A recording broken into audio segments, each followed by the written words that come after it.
something about this team. Not much has changed coming into the 2018 season. And everything has changed. Yeah, exactly. At the same time, everything is different, and Olaf will be the first banned by BBQ. Yeah, Trick was probably the first one to request that. It really did mean that there was not much he could do.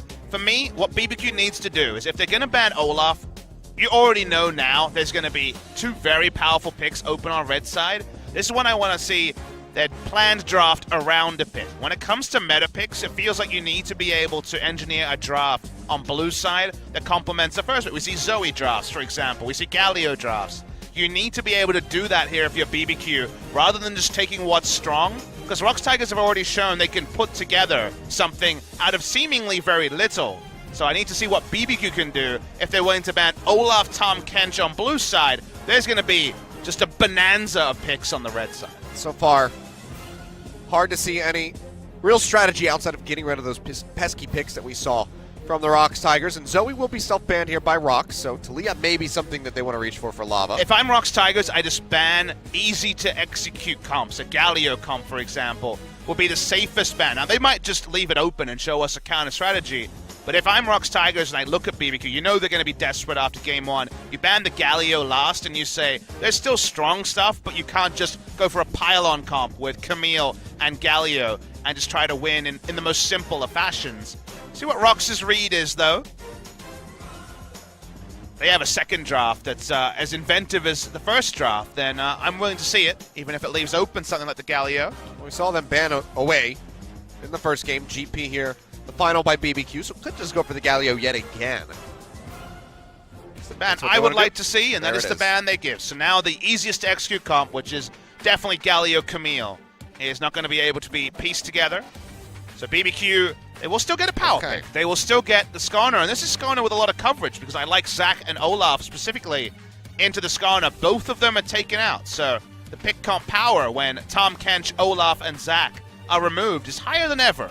With the Skarner. We've seen Skarner not set up to succeed in recent games. Maybe this will be the one to remind us why it is so highly contested. But Sejuani can definitely be the team-fighting answer to the Skarner. Well, the Kalista going to come through here for Songyun. Could be a Rakan to go with it, because remember, Xayah Rakan was available. Yep. And it feels like if you don't take Rakan, that will be what BBQ draft on blue side. Let's see if they want to split them up. Go right in between that happy marriage for the ROX Tigers. And yeah, it seems like that's going to happen.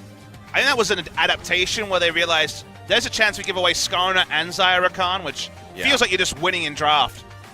Even though there's, of course, plenty of counterplay to that duo.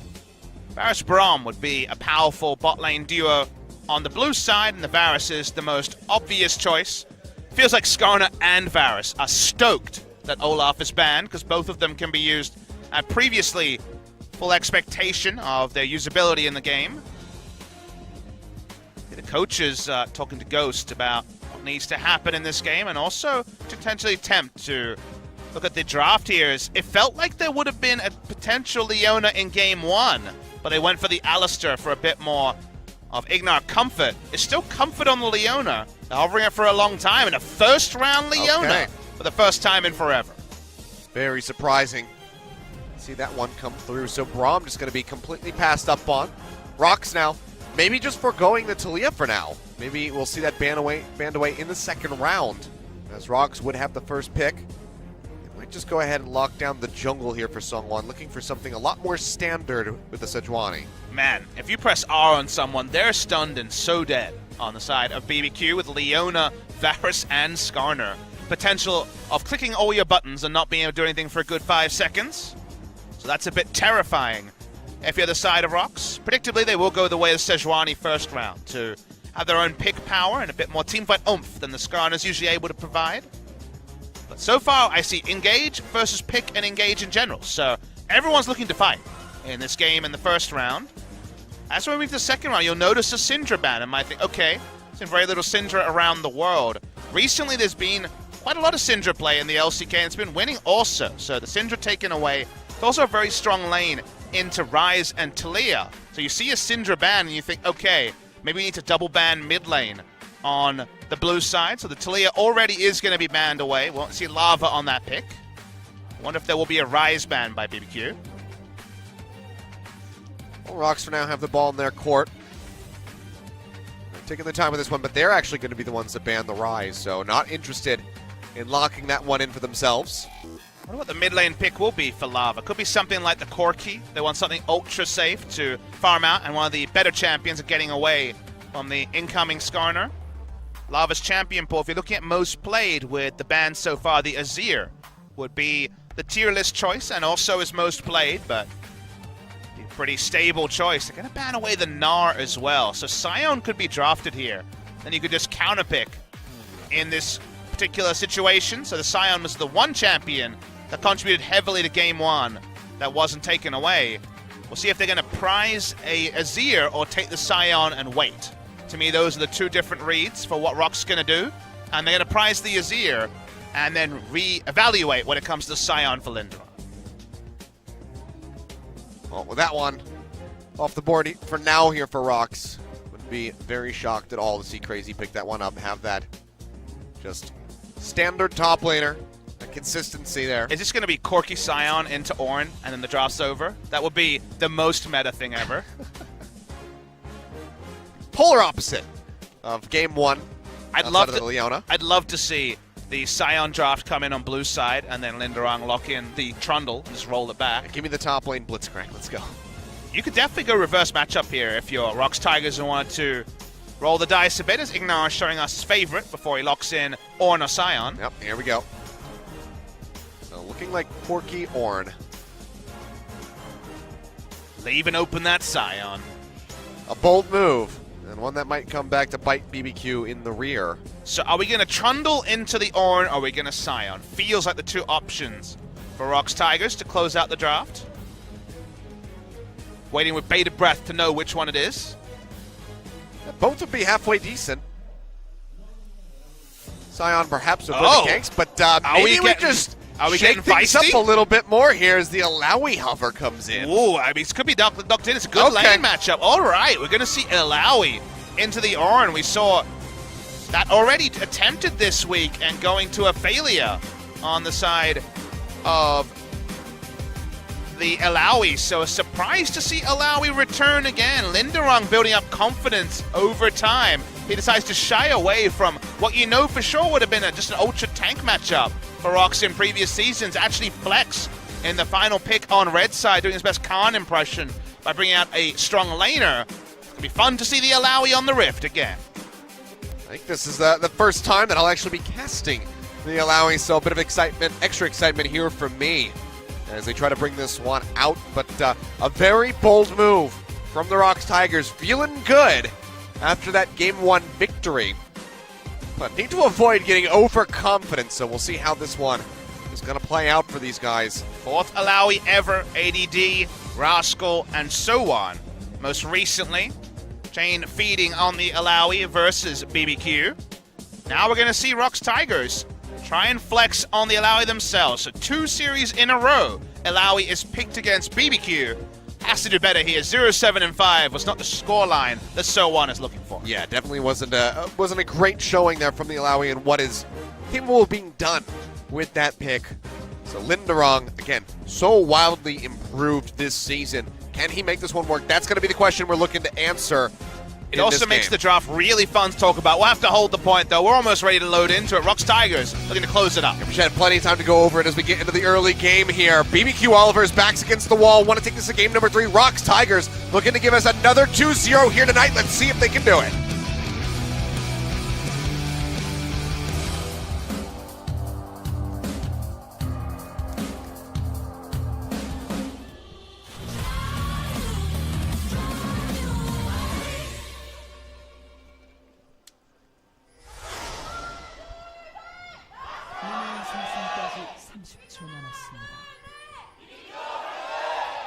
BBQ fans still hanging in there, despite the Game 1 clappening that was handed to them by ROX.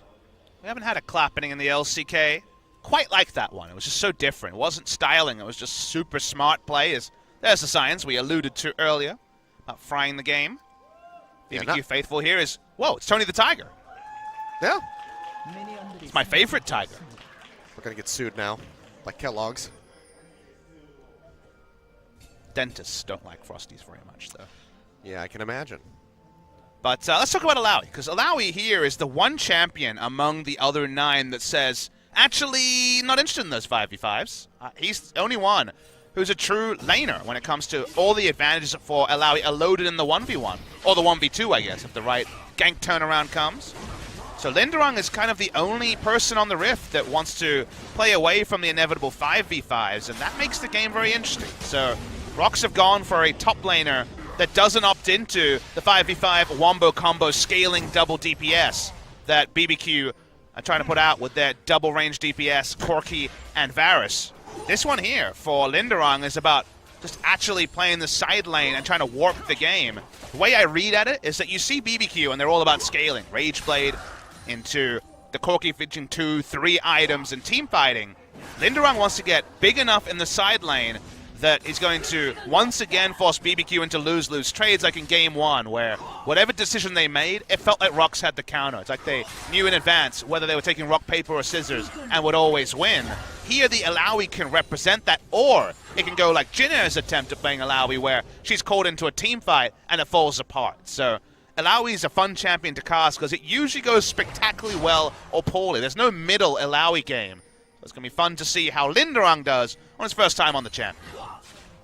See there, Ignar doing his damnedest to get those wards down, but in the end, didn't net them much. Very few kills for BBQ in game number 1. And with this major pick potential from something like the Skarner, they would like to turn that around completely on its head and actually be able to lock people in and finish them off. Songwon, very low on the HP, uses the smite, will get himself back up to a pretty stable spot, but not going to be looking at any early ganks here, at least until that first back. And the lanes are specifically super tilted one way or the other. Even Alawi early, once she had a couple levels before she gets 3 points into the Test of Spirit and really starts to get going on the E. Emax is what we always see on the Alawi, is Trick doing some counter jungling. That's cool to see. Yeah, just working his way up there very aggressively, playing Songwon a bit. Sitting on a ward here for the moment. It's going to land the E, but that's about it. Hey, he knows that feel. Was Songwon the previous game was throwing axes to stop recalls, so that's true. He's trying to get the Sejuani off the Rift, and can't find any camps though, because it was a full clear outside the Grump coming through from Songwon. It's Ornn in the early game, and not patch 8.4 for his Bellows Breath. Take about the 700th nerf that it's gone through. Early trades, very, very decent for the Ornn. Linderung trying to pop that there from the Test of Spirit, but can't quite finish it off. It's going to be a little while longer. Is Kleptomancy on the Alawi? You might be wondering. It's going for the ability to put together the fastest Black Cleaver known to man. When it comes to the other runes, double unsealed spellbook. So Sang-Yoon, prizing the cleanse in this game, will also have to, you'd imagine, invest in the QSS. So yeah, gonna have to be a lot of disengage. The cleanse makes the most sense because Leona is the ultimate champion to take cleanse out of.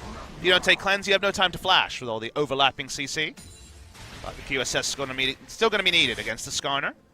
Yeah, flash the Zenith Blade, get caught with the Flare. And we talked about the CC, it's everywhere, but Skarner's bot lane and Sejuani's quite far away. Yeah, they're pushing forward, but that's going to be the immediate flash away from the Zenith Blade there by Sang-Yoon. Keeps himself safe, but not in a position to trade any damage back in. Not often is there. 3 unsealed spellbooks out of 4 in a bot lane, and Ignar is the only one to not be in on the party.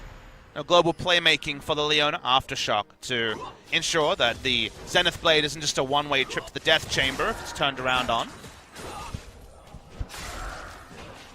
Leona lost Burst with the change to Aftershock, but the extra resists is still pretty happy times for her.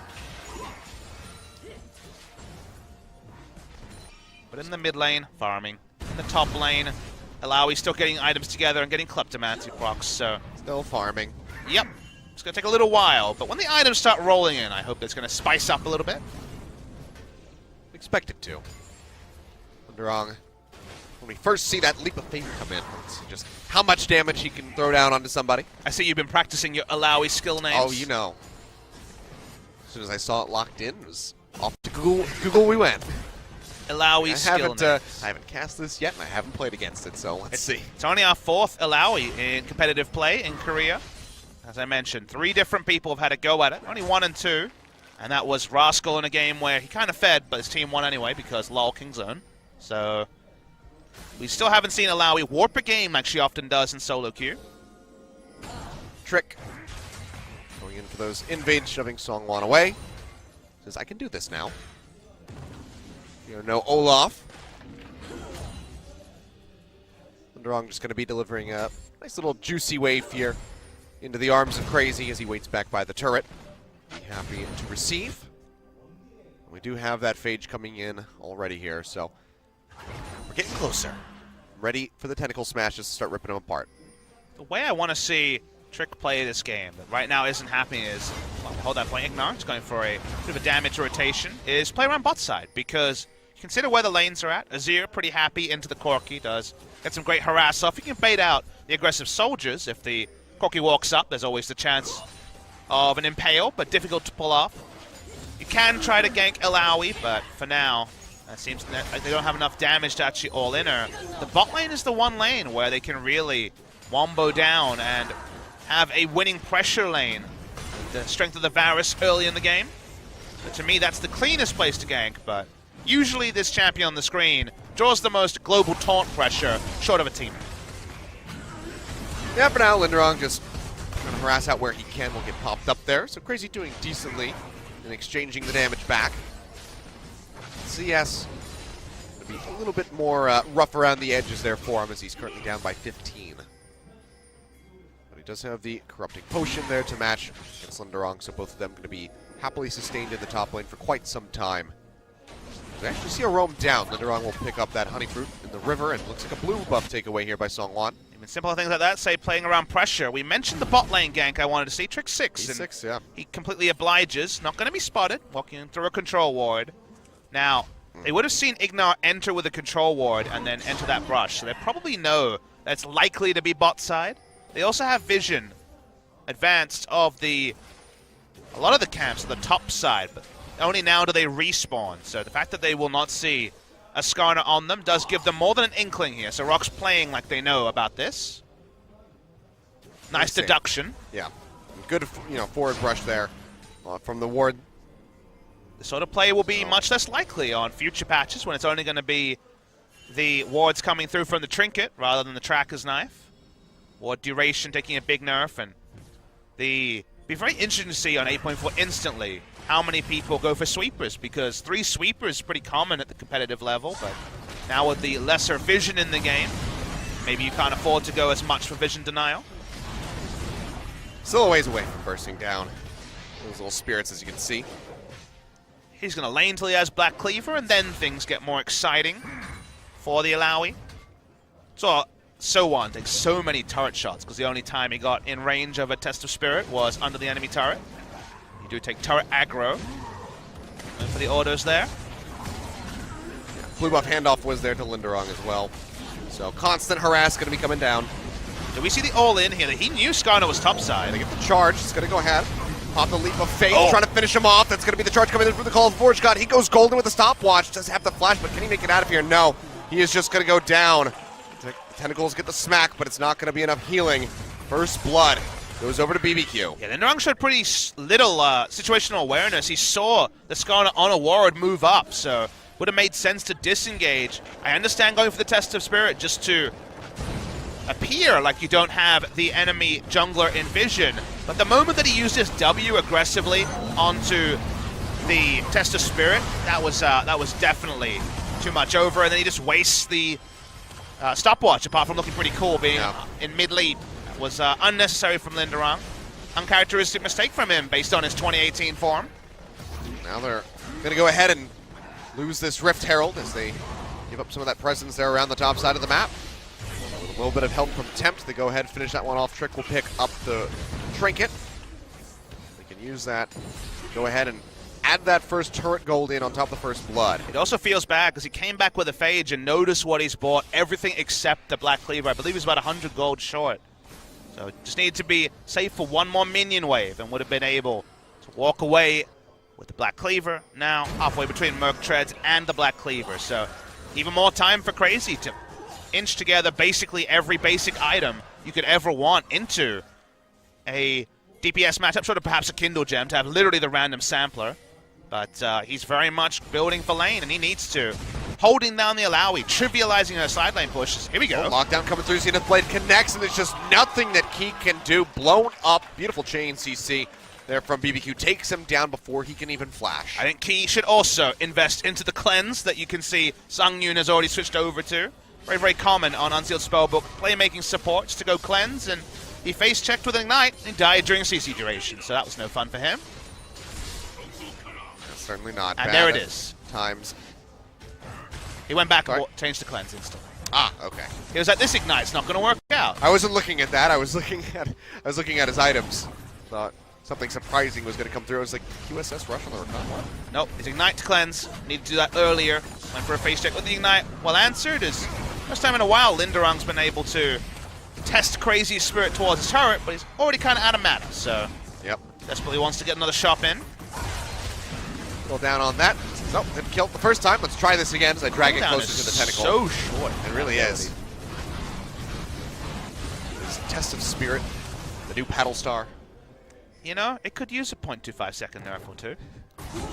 But we say that, yet Alawi has never been a meta champion in any region, so maybe just leave her strong.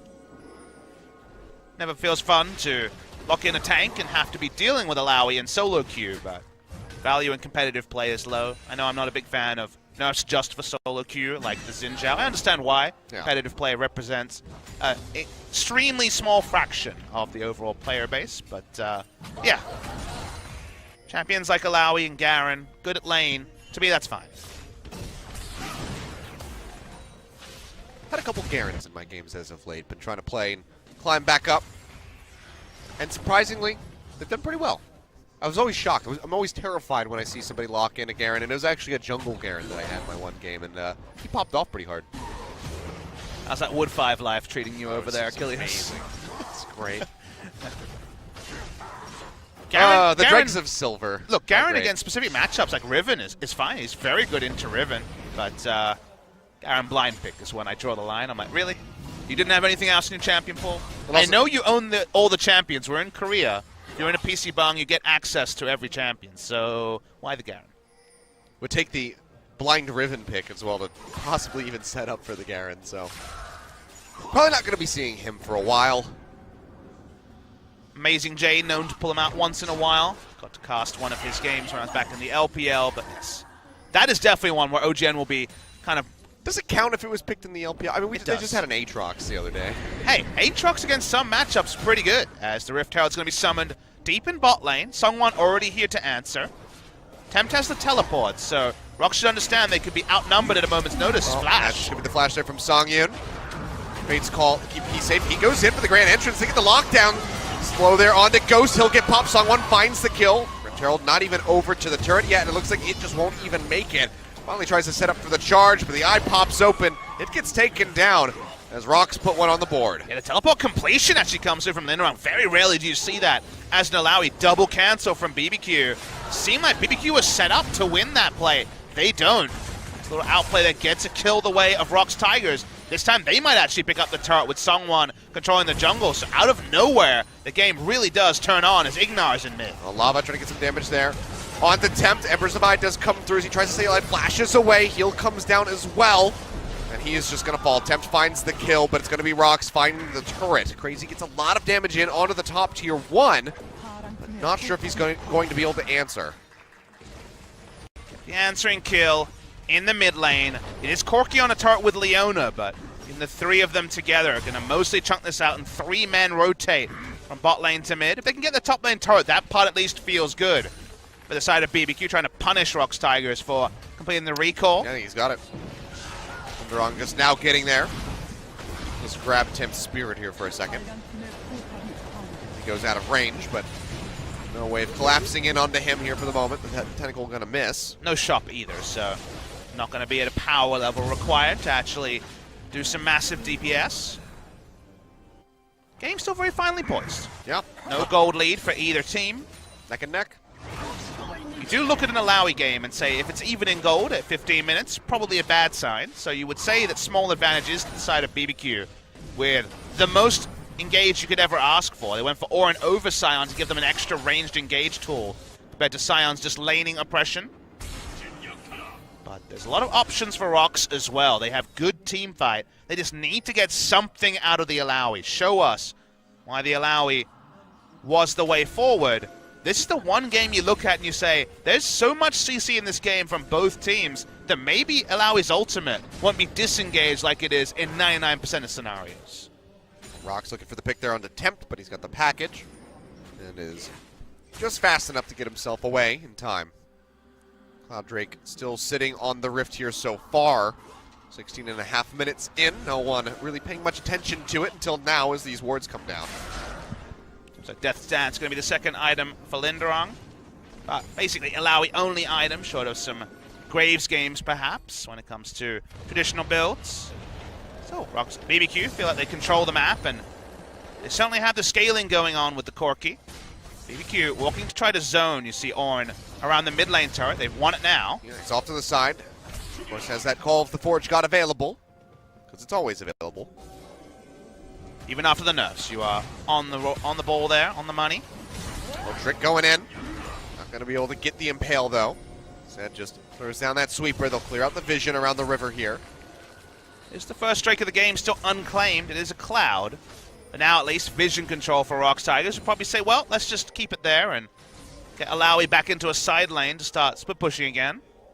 First, it's going to be Crazy, though, that's on the run, given that he has teleport, and Linderong already used his bot lane. ROX going to go ahead and start this one up. Vision coming down as they take away the Spire as well. They've got the Kalista, they've got the Rend. No, this one is going to be going over. Temp throws out the Hail Mary rocket, but to no avail. Won't be able to take it away. But Cloud Drake not going to be that big of a concern here for BBQ to give that up. And BBQ are largely around 2 more items onto the Corki before they're going to fully turn on. Varus at a decent point of power, but Azir with a Nashor's Tooth and almost 2 item Kallista's not something to be trifled with, so probably smart to show some restraints. Only a Cloud Drake. Maybe the Mountain will be the place they actually contest in about 6 minutes' time. Would love a mid lane turret. They were able to largely prep this before, but not get any more chip damage onto it. Trying to take advantage of an Azir shop. Sungwon trying to sit up front here. Trying to get that passive off. They can't quite get it. It seems like ROX will be able to maintain control for the moment as Linderong threatens from the side. Able to zone away a couple of Demolish procs that would have done most of the damage as well, so smartly done. Linderong finally can visit the side lane again as his teleport is back up. He's got the War Hammer and the Cleaver ready to go. See if Sungwon will adjust his pathing and play around his longtime duo partner Linderong. These guys, whether they're on the Afrika Freaks or ROX Tigers, have played together as a duo for multiple years now. It's always kind of a weird duality with the Alawi where you say, okay, she wins lane. Does that mean that you build around her, gank for her, or do you leave her to win and then try to take advantages elsewhere and kind of accept that Alawi will largely be baited into bad situations? Not really a consensus on that, but it does feel like this game, the Alawi is the one asterisk to otherwise teamfight scaling dream on both blue and red side. I'd be inclined to actually give her some resources to work with, but now at least going to get a short lane to keep farming up. Keep pushing in, gonna find them. Vision control has been a major priority so far here by BBQ, constantly clearing out these wards along the river, whether it's in the top or the bottom side of the map. They have a very slight lead, only 600 some odd gold separating at the moment, but taking down this turret would help stretch that a little bit further. Lava tries to clear these out. See, BBQ, they don't want to overextend. They don't want to give Lava the potential stream a shuffle to set up for some kills, so they just will peel back and play it safe. And while I can usually appreciate safety, it feels too safe. They prop Predator, why not prop the Ornn ultimate and take the turret with the zoning? Instead, they decided to just pop one and not fully commit. So another tool is down, the threat of the Skarner is lower, and allowing it to spend more time in the side lane. There's definitely too safe. There are definitely teams that should take the 80, the 80-20 and don't, and now mid lane they're trying to punish. Yeah, looking for the Fate's Call there. Key will be able to dash away just in time to get away from Drake, and they'll lock him down actually as the Sejuani arrives. He goes low, gets the Impale onto Sungwon, but he doesn't give a damn. They'll take him down. He'll find the killing blow. Another one on the board there for ROX, a second as yet again they tie up the gold. You don't take the 80-20 and then a 50-50 from the enemy team can get a pretty big pressure lead. Linderong can push up bot lane, they're able to get Baron control. BBQ should have taken the percentage play, didn't, and now there's many more headaches for them to consider. I mean, Trick's got to be feeling pretty bad here. ROX, they completely missed the initial engage with the Fate's Call, and he still gets punished for it. He goes down. No Baron, however, here for ROX. They haven't had vision control over that top side of the map, so even though the Skarner's gone, they can't find the opening. They also have to respect the poke from the Corki at this point. Worry for BBQ, though. They were in a really good spot a few minutes ago, and that hasn't changed. They should get the mid lane outer turret very soon. Every time I see ROX not actually have huge pressure in a side lane and punish BBQ when they're not strong, when they really are a little bit behind with the Alawi largely being a passenger. Worry that BBQ are not taking the risks they need to. Kind of understandable after rolling over in game one, but still the sort of thing that the highest level of competition, and that's something the LCK has traditionally represented, not go unpunished. They would just love to take down that turret. It's just kind of staring them in the face, taunting them. They haven't been able to get into a position that they consider safe enough to just have the Corki auto at once with a Triforce proc. They tried to go for a backdoor auto, but probably going to take about 3 or 4 of those and had to move away. Had the package, so I guess he felt he had the extra safety to walk up for autos. But now Temp's being called topside. Back to mid, they have 3 river wards around the Baron that, for now at least, isn't really going to mean anything because they're not going to start the Baron and there's no top lane turret to actually take down. It's a bit wasted vision that is going to be instantly cleared. They will build a push over, get the Spire as well. I don't mind 1 control ward on Baron, or 1 to potentially... When you put 3. When you put 3, you're saying we want to control here for a reason. Taking Baron was not that reason, so that was a bit too much overkill. That means they are now down on control wards with just 1 on Trick. Far Cry Hope. Deep TP coming in. Well, not that deep, actually, from the back. As Call the Forge God comes down. Linderon going to try to survive. Goes up with a leap of faith, but he is just going to get burned through. Tempt shredding. What few defensive stats he has with that Gatling gun. They take him down. Already got the vision controls. Very little else to profit. Now, Trick is trying to make a pressure where his team is not, so he needs to be defensive. Can't go for a 2-man gank bot lane and clear vision around Baron. That's how you get caught. So he'll move away. Just Alawi things in the LCK. We've seen, as I mentioned, a 075 Alawi this week, and this Alawi largely about the zombie pushing and trying to get a lead elsewhere on the map. It's like that 0 damage Tryndamere. I mean, he does damage. He just can't kill anyone and gets ganked repeatedly. I know. It's mostly just move the wave up in the side lane. Just keep doing that. He'll get ganked, and maybe that allows for ROX to create pressure elsewhere and go clear out that vision around the Baron. For now, though, it's going to be a Mountain Drake, as ROX are on pace to get 3 dragons in this game. Very early smite, trusting in the rend. Fun thing to do here is to check your eye for the calculations on the rend on the lower pressure Drakes. Doesn't go 1-to-1 because of the different resists between the monsters, but still something you can do. I realize that they didn't clear that ward. They all just kind of moved away from it. His lava just takes away the red buff. Very nice steal from him. You continue to try to control vision around Baron. As you can tell, big priority for them, the 3 wards they had earlier. The ROX just walk up and say, how about this turret? Yeah, thank you very much. Could be looking for that one. Trick starting the cheap forward as he is stuck there in the front line. Desperately doesn't want to use his cleanse. He knows there'll be a better time for that. Yeah. Ornn was called away, but predictably, Linderon was not. No one was close enough, so he felt safe to wait out the Chain of Corruption. And it was the best decision there by Key. Now, Sungwon walks up first, they get the turret. This is something we could have seen with the Ornn ultimate from the side of BBQ and didn't. So nice to see a smart, decisive play. That was the 80-20, and 235 HP remaining on that mid turret. Feels like much more with how well they've defended it so far. I mean, right now the silver lining for BBQ is that it doesn't regenerate. That's about it. It's one of those things where you consider this and you could sit back and say, well, what does it really mean? But to me, what it means is the fact they could have gotten a better shop earlier. 5 minutes ago, they could have had the extra gold to buy something. Also, think of the vision control you can get when you have the mid lane outer turret down that you couldn't for the past 5 minutes. While the game has been passive, you had less options because the turret hadn't been crashed. And it's hard to know if you would have been able to out-rotate or out-macro ROX Tigers with a turret advantage, and now something they'll never know after they are in a mid lane turret disadvantage against all logic. Are keeping up, very even, almost dead even right now, despite that tower discrepancy here for BBQ, so that is at least a slight reprieve for them, but just goes to show that they would be ahead if they had finished off that turret. Maybe that would give them a couple extra inches in trying to overcome the ROX Tigers here in game number 2. Now even their play to control Baron looks very difficult. You have Varus clearing waves under the inner turret. Soon we're going to see Ornn clearing waves under the inner turret. ROX are happy to have Linderon continue to push up.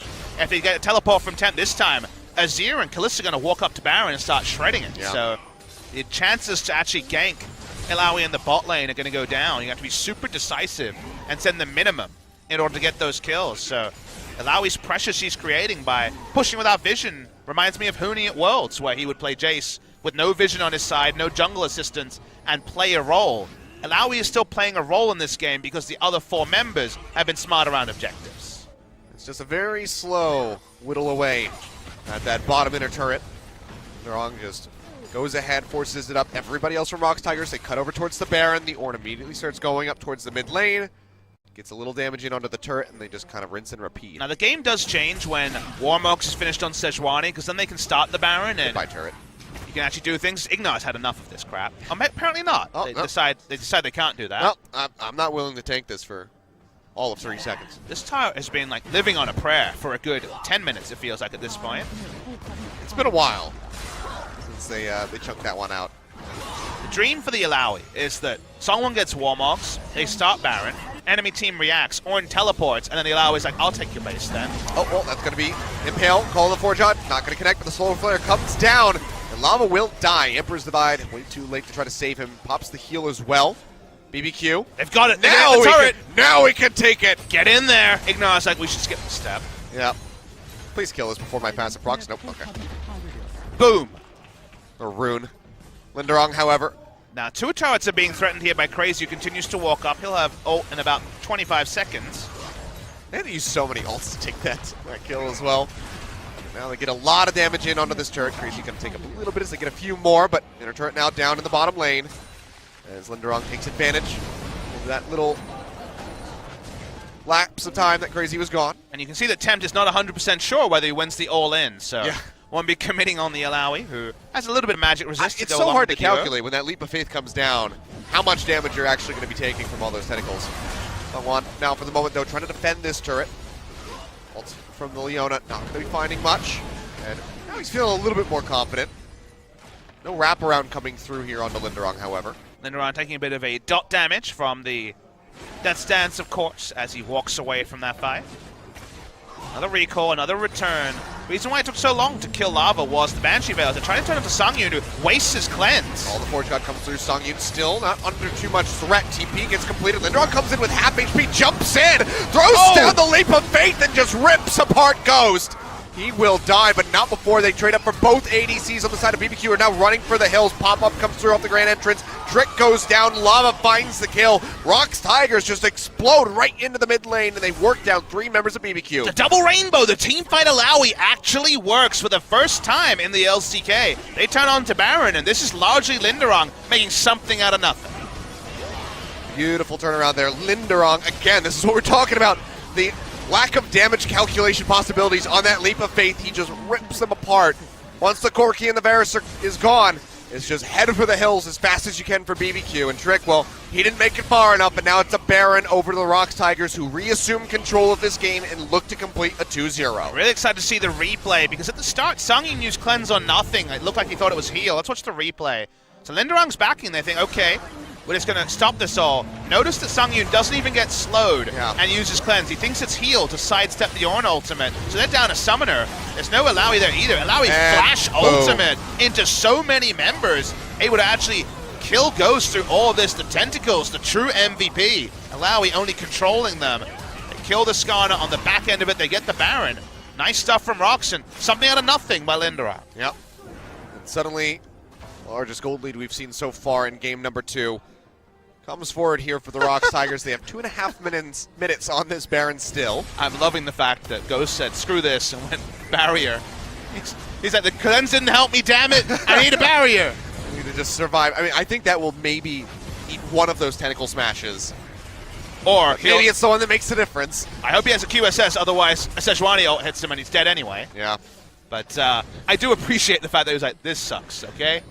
Got to cleanse now. Existence is pain. Speaking of cleanse, Key just cleansed.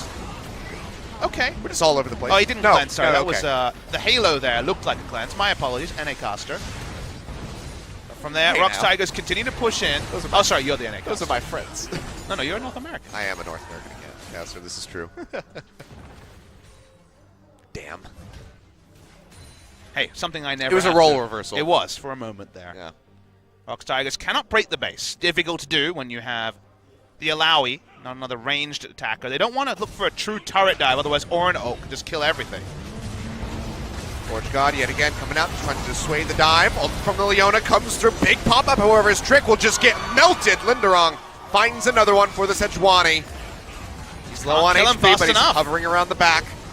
Lava goes very far forward, takes a bit of damage, and has to peel back. The minion wave has been thinned out, just going to be the cannon, so ROX actually going to have to retreat. ROX Tigers going for the greediest route possible. Screw these 3 lanes. Want to push up the mid lane, take it down. The ARAM style, very difficult to do with an Alawi in the 5. Still but, have to respect the Corki if he's alive in the fight. So a lot of damage coming through from him, but now they're going to go ahead and scoop up the Ornn. Gets popped right up. He'll go down as Lava finds the kill.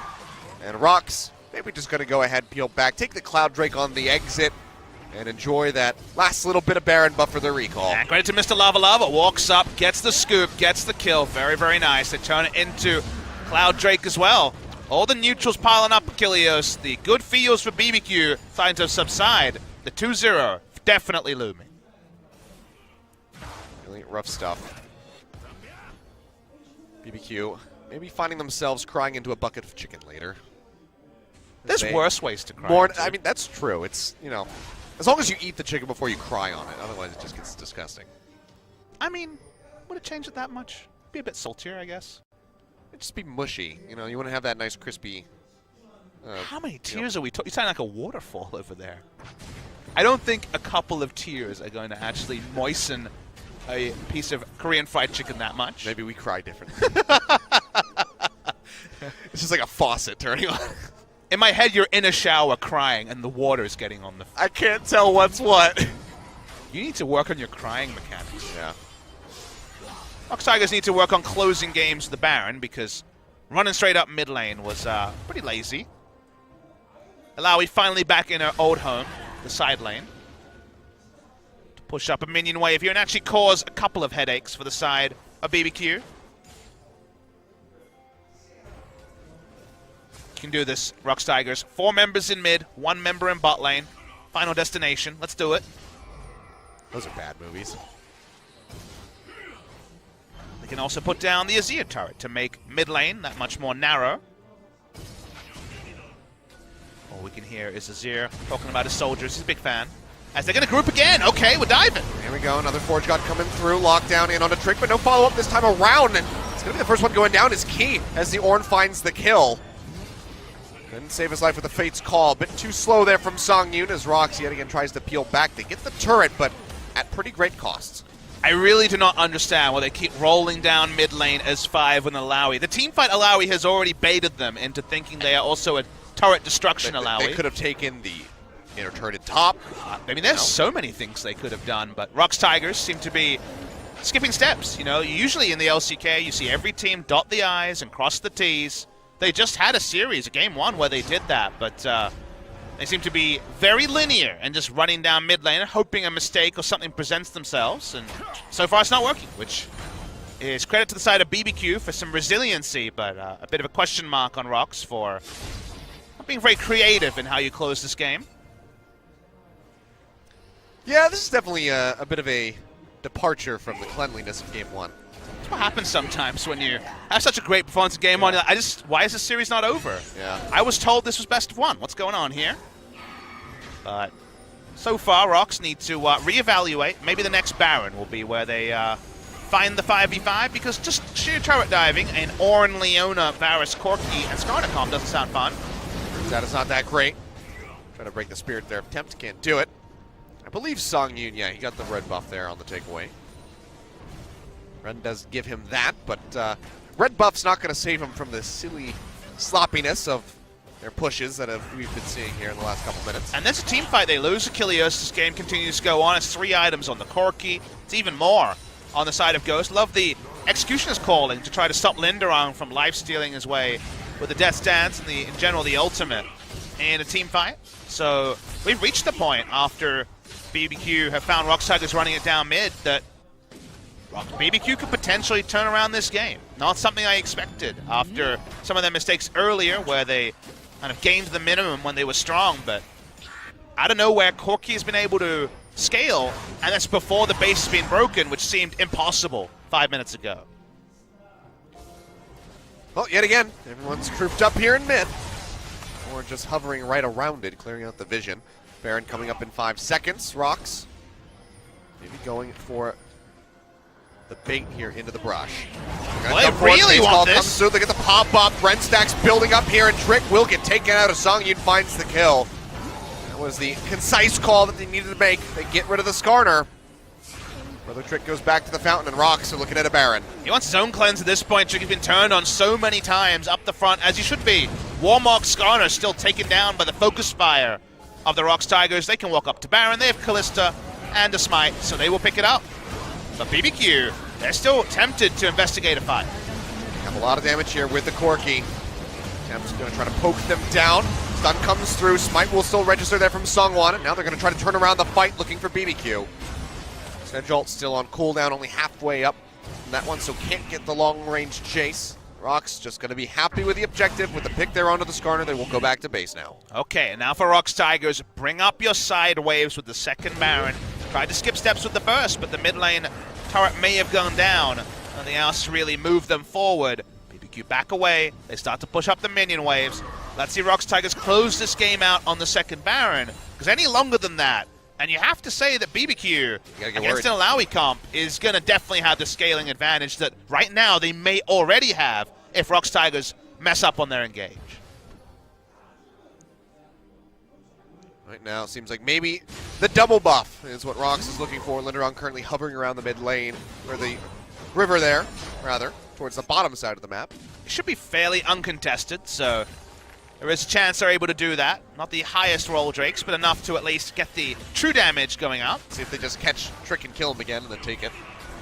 That seems to be the theme of the night. Sungwon's playing around the backside of the pit as everybody else starts building up the damage. They have the red stacks, of course, to try to secure this. Okay, let's see what Skarner can make of this. Trick had a great early game, but so little options. Yeah, Steal so low. All the Forge God comes out. They lock him up with the Sedge ult. Linderong down to about half HP as they go in. He gets a massive knockup, and Linderong will find the first kill.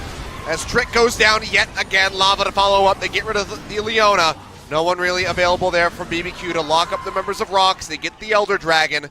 3 stacks on top of the Baron buff remaining for 2 minutes. ROX going to be looking to finish things out here. You can see they really have identity problems where this late in the game, Skarner has nothing to pull the team into, so he dies in the front line, and then with the stopwatch. And Tempt and Ghost can't do anything. They can't do damage because they're zoned from it from the threats of ROX Tigers, so they choose poor terrain to fight around. The game might just end here, Achilleos. Yeah. We have 5v3, double buff coming through. Ghost already chunked down to half HP. TP there. Comes in from Linderong to keep the wave alive. They're looking for Crazy. He'll dash away. Pick himself out to safety as the Redemption comes down just to top them all right back up. The ROX Tigers want to close it out. Ghost almost gets popped. Flashes back into the fountain. Will stay alive, but Tempt can't say the same. Lava. The damage from the Azir just too much. The Nexus is exposed as they try to finish this one off. Sungwon managing to stay alive in the back line. They get rid of Crazy. Trick comes back up. They try to answer a kill, but it's too little, too late. Just shy of 40 minutes on the clock. ROX Tigers complete the 2-0. Damn clean in game 1. Very sloppy in game 2, but they bring it together at the end. They were also able to play sloppy and still be pretty damn far ahead. So if that's going to be the time that your previously tight playbook does loosen a bit, at least you engineered the latitude to do so. So it still is a 2-0 for ROX. It may not pass the eye test in game 2, but the highs of game 1, and in general the fact that they were always a step ahead of BBQ, is something to compliment. And Achilleos, this result does mean they leapfrog KSV, and at least for the night, KSV do play tomorrow, but at least for the night, ROX Tigers will be the 4th place team in the LCK, only behind the Afrika Freaks, KT Rolster, and Kingzone Dragon X. Yeah, the organization, the players, the fans watching here in the audience and at home have to feel pretty darn good about that. Rising towards the top, ROX Tigers. Again, we could not have anticipated this at the beginning of the season. but they are just surpassing all of our expectations in such clean fashion. I feel like every time we see Sejuani versus Skarner, it's the same, where the Sejuani team starts an objective, ult the Skarner, and take the objective. In this case, Kill him Skarner first moves and back then up, take it. just kill him, right? There's two different options there. The Elder Dragon was stopped at 4,000 health, so no chance of a steal. Yeah. Skarner in week 6 of the LCK has been definitely the famine side of Feast or Famine. It's answered by Olaf, answered just in general by smarter teams. I think we put the Skarner priority at least on the shelf, just like the Evelyn priority a few years ago. It's not working out. Yeah, seems like people maybe should start shifting away from it. Didn't see it work out for SK Telecom either in their series there for Blossom piloting it. So maybe it's time to go ahead and retire that one, and people can go ahead and now put their gaze over onto the likes of the Olaf, who counters so many other things that we currently have in the meta, such as the Varus. Let's see if this Olaf meta is a one-day meta, a one-week meta, or a new thing, because we are definitely a fan of the two Olafs, Peanut and Linderong, that we saw today. I'm a fan of the ROX Tigers as well. I love teams that defy conventional logic and show tight gameplay in Game 1 in general. A step ahead of the meta, really, the whole season. Remember, they were the first Galio team. They brought back the Corki the first time in the wild. They've been inventive in multiple roles, and that's something to embrace. So showing new stuff, tightening on fundamentals, and having players just night and day from where they were a few months ago in summer 2017. It's hype times for the ROX Tigers. 2017, a down year for them. 2018, still to be written, but optimism so far. Well, a little rough around the edges there for sure here in game number 2, but the neutral objective control by the ROX Tigers was absolutely brilliant. No Barons, very few towers there for BBQ to try to build up their gold. We'll see who our MVP from game number 2 is going to be, and it's Key coming in with that Rakan. But the big Hundy, the big 100% kill participation, the playmaking happens a lot. You see Font of Life is there as well, very common on Rakan. You go into some of the choices here, you can do quite a lot of creative things with the runes on Rakan if you go Font of Life, and you can have the team-wide application of something like an aura item just on any sort of autos. Pretty common that we see it now, but we're just seeing some of the replays. There's some great playmaking, even in scenarios where it looked like it wasn't going to happen. They were able to turn onto Trick, and sadly, kind of everything in this game was Trick went for a pick, he got picked himself, and objectives went down for the side of BBQ. Yeah, I mean, even though he missed the bait call, he baited Trick forward. Trick wanted to get that impale to drag him back in. Does Trick die first in every clip that we watch? Yes. I do believe so. Well, this is the last clip, I think. Let's Pop see. up. Yep, there he steps. is. Yeah, it happened multiple times. This time he wasn't alone in it. Somebody else died alongside him. But, yeah, it was a really rough time there for Trick in both of these games. Couldn't do anything on the J4. Got ran around by the Olaf. Couldn't pick anybody with a Skarner.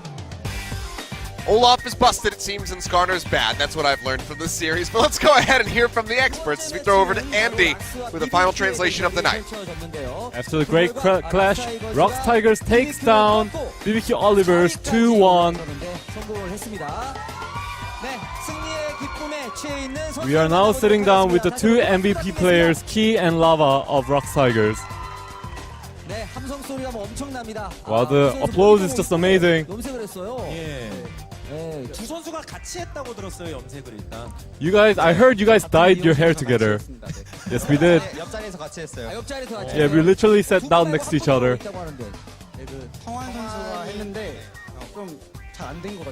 I mean, someone dyed my hair for me, but it didn't work out well, so I got an extra one. I think I'm pretty happy with my hair.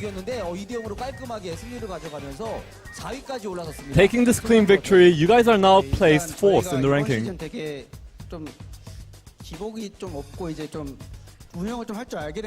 You know, now I don't think we are like that fluctuating anymore. We do show consistent performance, and I think we're getting used to it.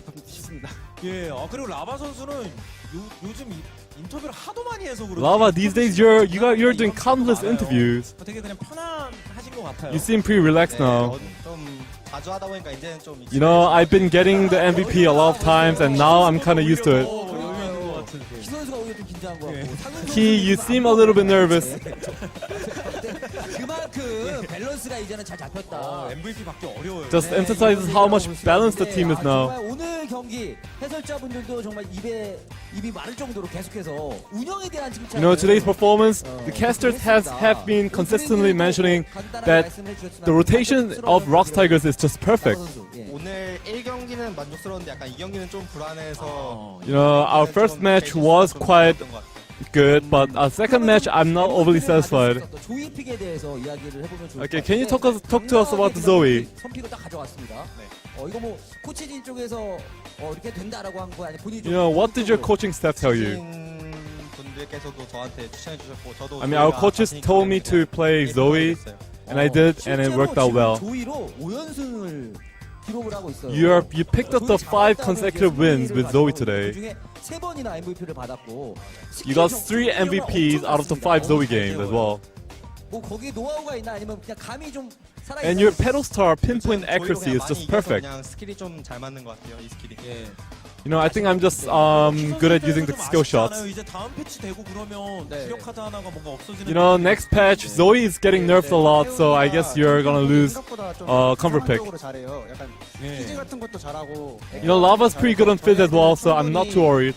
더 좋은 패치가 적용된 것 So I 같아요. think the patch is gonna be pretty beneficial to us. 저 새로운 카드도 많이 준비되어 있다. 그렇죠. No, not that one. I guess you have a lot of good cards on your back. 그래서 1세트 또 이 조이의 멋진 활약 장면을 안 보고 넘어갈 수 Okay, let's have a look at the highlight reel. 이거 좋았어요. Oh, this one was perfect. 살랑 걸어가서 그냥 Literally just crawled in and hit all your skill shots and took the first blood. 네, 이게 위쪽으로 돌아서 가면 이게 좀 잘 당해주더라고요, 탑플로들이. You know, I found out that this route is actually really useful when you going for a gank. 저 장면이 사실 굉장히 컸고 또 탑도 잘 풀어주게 되는 그런 계기가 You know, this 됐는데 gank did actually help the top laner a lot. 언급하긴 했지만 요즘 민다랑 성한 라바가 이 상체 라인이 무슨 아침까지 You know, Linderang, Songwan, Lava, these 3 players are really instrumental to ROX Tigers win these days. 그런 건지 모르겠지만 일단 깨있긴 하거든요. 그러면 또 궁금한 게 그러면 상현 선수와 키 선수는 뭐예요? 뭐 하세요? What does Sangyun and Ki do? 일단 잠을 청하는데 네. I mean, we literally get on the carry bandwagon. 할땐 하고 이제 가끔씩은 이제 좀 쉬긴 해요. 할 걸 한다. 그럼 진짜 라바 So you guys are saying that you do your job. 보는 거예요? 뭐 어떻게 되는 거예요? 할 때도 있고 놀 때도 있지만 6시까지는 놀 때가 더 많은 것 같아요. You know, we do practice a lot and we don't have much time to play. 약간 또 과장을 하실 때가 있으니까. 네, 그것도 조금 없지 않아 있으시죠. 놀고 있는데 누가 봐도 노는 건데 예. 우리 팀 6시까지 연습한다. Yeah, we practice till 6 o'clock apparently. 그렇죠. 그렇습니다.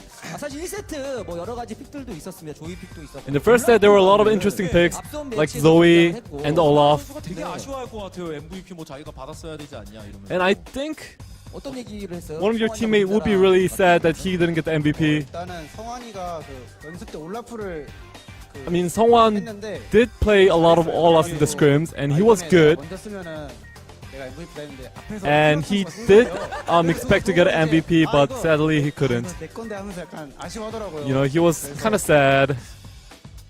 왜 이렇게 왔죠? 그러니까 본인이 원래 먼저 썼으면 이거 내가 MVP를 받는 건데 앞에서 약간 다른 팀이 써서 이제 MVP를 받아서 약간 김이 샜다. 뭐 이런 좀 So he thought he would get the MVP, but Peanut used the Olaf so well in the previous game that he probably couldn't get it. 정말 뭐 계속 대치 상황도 많이 나왔고 본인들 스스로도 You know, a lot of skirmishes. 아쉬웠다 이런 평가를 해주셨는데 실제로 게임 구도 어떻게 생각하시나요? How do you view the game? 켄치를 밴하고 바루스, 레오나 이렇게 스카너 이렇게 시시가 좀 많은 챔피언. You know, Tom Kench was banned, and then the enemy took Leona and Varus and like those sissy heavy champions, 그런 식으로 and I picked Rakhan to counter the composition. 예, 그리고 어쨌든 또 핫했던 픽 중 하나가 일라오인데. You know, one of the hot pick was the Illaoi, 많이 나오지도 않았지만 나올 때 and it's not a pick that is usually seen in the LCK. 뭐 자신이 있었던 건가요? So, 오른 상대를 일라위를 do you think Linderang had confidence in the pick? 만행 형이 항상 저렇게 잘해줬어요. Yeah, apparently Illaoi does perform really well against Ornn, and Linderang is really good at it. So I think it worked out well. 일라오를 쓸 것이다 했는데 마침 또 오른이 나왔고 일라오로 한타 때 굉장히 멋진 모습을. So in the team fight, Linderang was really strong. 한타 장면 시원했거든요 오늘. And let's have a look at the highlight reel. 기가 막혔습니다. 키 선수가 항상 뭔가 선봉장에 He you just engage so perfectly, and then your teammates follow up, and you guys just dish out everyone. 좀 안 죽으면서도 이니시 잘하는 그 각을 봐야 될 것 같아요. You know, I engage really well and then I don't die, so I think it's pretty good. 서로 이니시고는 형들이 많아서 좀 되게 편할 것 같기도 해요. 네, 저는 딜하기 되게 편하죠. So Lava, you must be pretty happy that your teammates engage so well. Yes, I am. 선수가 형인 것 같기도 하고 느낌이 지금 약간 그래서 지금 뭐 커뮤니티 반응도 So now, 너무 잘하는 것 같아요. according to the community, they are all praising ROX Tigers for their performance. 시작되기 전에 사실은 많은 그 예측들을 하잖아요. 예. 그래서 전문가들이나 팬들도 You know how we make the match predictions, 승강전 쪽으로 가지 않을까. and the predictions were inclined towards ROX Tigers going for the relegations. 그럴 때마다 뭐 어떻게 좀 생각을 하셨는지. So what do you think about that? 뭐 지금에 와서 저희도 근데 저희도 처음 시작할 때는 이제 승강전 약간 위험할 것 같다. I mean, when we started off, we were kind of worried, 많이 나아진 것 같아요. but now we aren't that worried. 예, 뭐 하실 말씀 있으세요? Would you like to say something, Key? 아니고 이제 포시를 보고 있기 때문에 저희는 네, 그런 걱정하지 않고 이제 가고 있습니다. Yes, we're not worried at all, and we are fully confident that we can place high. 결혼을 롤드컵을 가야 결혼을 한다는 발언을 철회하지 않고 계시기 때문에 롤드컵에 가셔야 돼요. 나중까지 계속해서 뭔가 그런 자신감 있으세요 이번 전도? Do you guys want to qualify for Worlds? 계속 그안 좋은 걸 보완하면서 하면은 저희가 You know, 충분히 if we just 그 self-reflect on ourselves and improve, I think we can easily qualify for Worlds. 귀엽는 것이 또 귀엽고 잘하는 모습을 보여주기 때문에 또 많은 팬분들이 이렇게 열광하는 게 아닌가. You know, because you guys play so passionately and so energetically, the fans are pretty happy. 선수분들 가족분들도 맞아요. 굉장히 많이 오셨거든요. 네. You know, your family visited here today as well. Would you like to say a few words to your family? 응원해주신 팬들 너무 감사하고 저희 Thank you to the fans 열심히 해서 좋은 성적 낼 테니까 And we'll try hard 열심히 해주세요. 감사합니다. for better performance. Thank you. 키 선수도.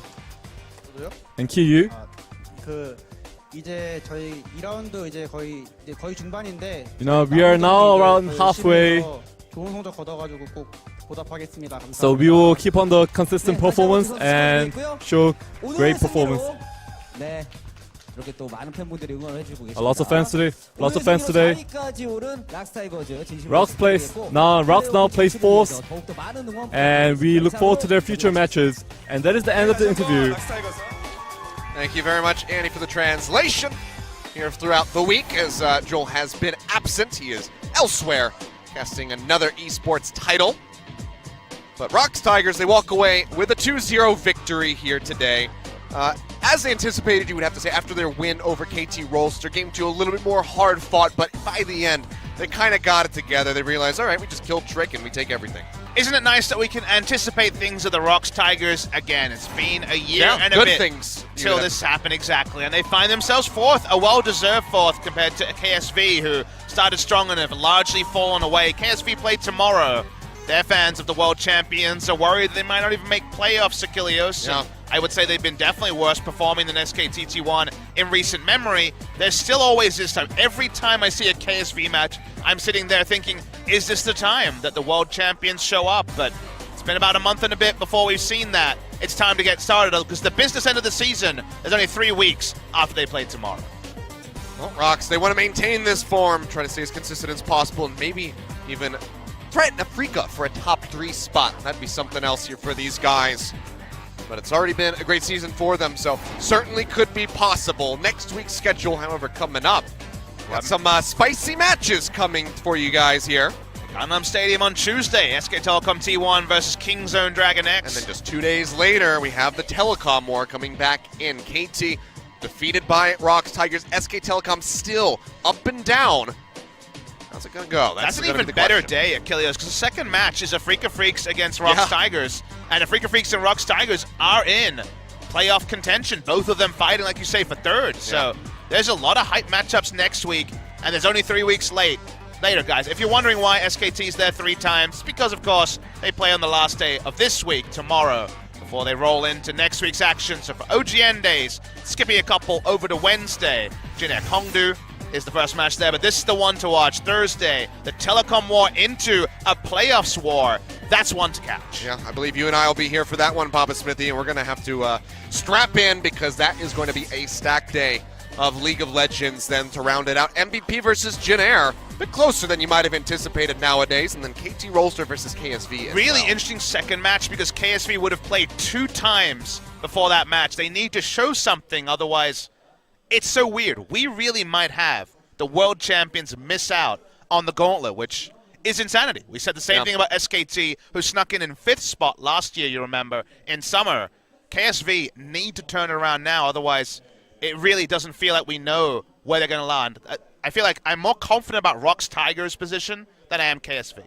Yeah, it's been really up and down for those guys. I mean, the consistency that we would normally see from Ruler, from Core JJ in the bottom lane, it's not there. Crown has been falling. Cuve been falling, and it seems like they're not sure which jungler to bring out either, with Haru and Ambition constantly swapping them through. There's just no consistency on the performance, on the roster.